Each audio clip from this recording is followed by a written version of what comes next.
This time, we will discuss Shohei Ohtani's matchup against a monster pitcher, as well as Roki Sasaki's roles in the regular season and the postseason. Here is the latest news on Shohei Ohtani. On August 16, Japan time, Dodgers' Shohei Ohtani batted first as the designated hitter in a home game against the Brewers. The Brewers' starting pitcher was Yoshinobu, and all eyes were on his matchup with Shohei Ohtani. In Ohtani's first at-bat, he was popped out to third base on an inside fastball at 103.8 miles per hour from Yoshinobu. In his second at-bat, he skillfully hit an inside fastball at 100.0 miles per hour down the right field line for a timely RBI hit.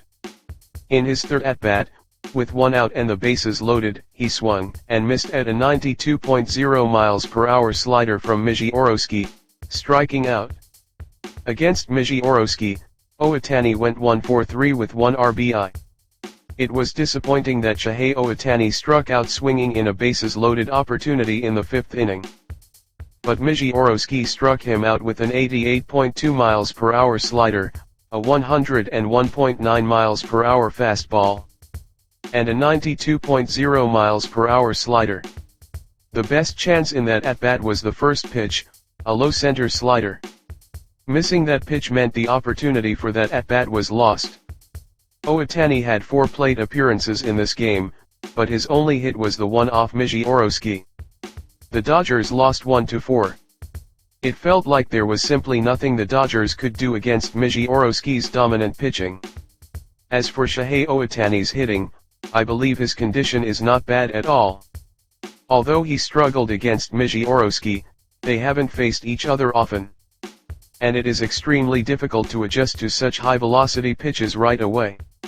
Even so, recording 1 hit and 1 RBI against Yoshinobu is a wonderful performance. The technique required to skillfully handle an inside 100 miles per hour pitch and pull it down the right field line for an extra base hit is highly advanced. And Shohei Ohtani, who demonstrated that technique, is by no means in a slump. I look forward to watching his batting performance in the future. Since they might face Yoshinobu again in the postseason, I hope Shohei Ohtani will show us a home run off him next time. Additionally, regarding Shohei Ohtani, plans for his return as a pitcher are making gradual progress. Moving forward, he is expected to throw bullpen sessions, advance to live BP, and eventually return to pitching in short innings. Looking at Shohei Ohtani's hitting genius, many experts suggest he should focus solely on hitting. But he is a two-way player who excels both as a hitter and a pitcher. So choosing just one position simply because he is outstanding at it is out of the question. Since Shohei Ohtani is a two-way player, it is only natural for him to continue playing as a two-way player as long as he stays healthy. Compared to his hitting stats when focusing exclusively on batting, his two-way numbers this season might feel somewhat lacking to some. But even compared to his two-way achievements during his Angels era, Shohei Ohtani's two-way performance this season is truly impressive. There is every possibility that he could surpass his past two-way records this season. So let's keep a close eye on Shohei Ohtani's upcoming return to the mound and his active role as a two-way player. Here is the latest news on Roki Sasaki. With Dodgers closer Diaz being unstable, some media outlets are highlighting potential players who could replace Diaz.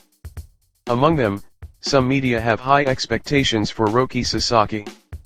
And this program has long argued that Roki Sasaki will take on the closer role in the postseason. During the regular season, he will fulfill his role as a starting rotation pitcher. And exclusively for the postseason, he will likely thrive as the team's closer. While Roki Sasaki himself likely has a strong desire to excel as a starting pitcher in both the regular season and the postseason, the team also has its own circumstances. Therefore, the Dodgers will likely respect Sasaki's desire to perform as a starter and keep him in the rotation during the regular season. In exchange, they will probably transition him into the closer role for the postseason. It feels as though such discussions have already taken place between Roki Sasaki and the Dodgers. In a recent comment, Sasaki mentioned that while he wants to succeed as a starter, he views the regular season and the postseason as two entirely different things. From this statement, we can see his mindset. While he remains dedicated to the starting role during the regular season, he is willing to follow team policy when it comes to the postseason. Entrusting the closer position to Roki Sasaki in the postseason solves that problem. But the question remains, who should serve as the closer for the rest of the regular season? The answer is to implement a daily rotating closer system utilizing Edgardo Enriquez, Alex Vesia, and Jack Dreher. Scott's name also comes up as a closer candidate, but while he isn't as unstable as Diaz, having Scott pitch the ninth inning still brings uncertainty. Since he is also a pitcher whose performance varies day by day, it would be safer to lock Scott into the eighth inning. For the ninth inning, rather than fixing a single pitcher, it is desirable to manage the bullpen dynamically on a day-to-day basis depending on the situation.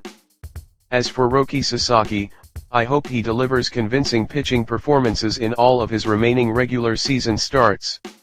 Even if he is to take on the closer role in the postseason, doing his job properly in his remaining season starts is paramount.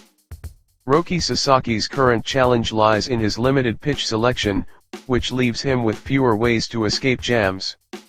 His repertoire consists of 4 pitches: fastball, splitter, forkball, and slider. However, his splitter, forkball, and slider all feature vertical movement and fall into the off-speed/breaking pitch category. Batters can essentially break his pitches down into 2 categories, fastballs and downward moving pitches. This makes it easy for hitters to narrow down their focus.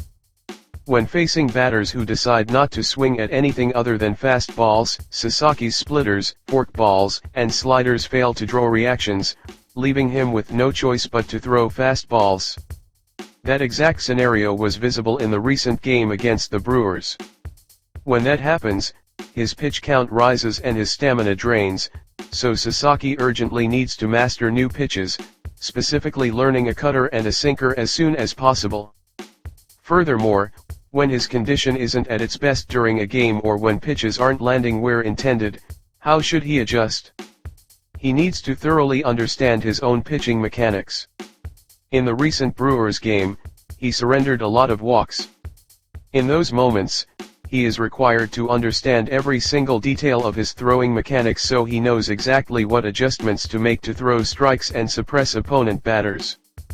It is precisely because Yoshinobu Yamamoto can do this that the bigger the jam gets, and the more runners he allows on base, the more incredible his pitching becomes to completely shut down opposing lineups.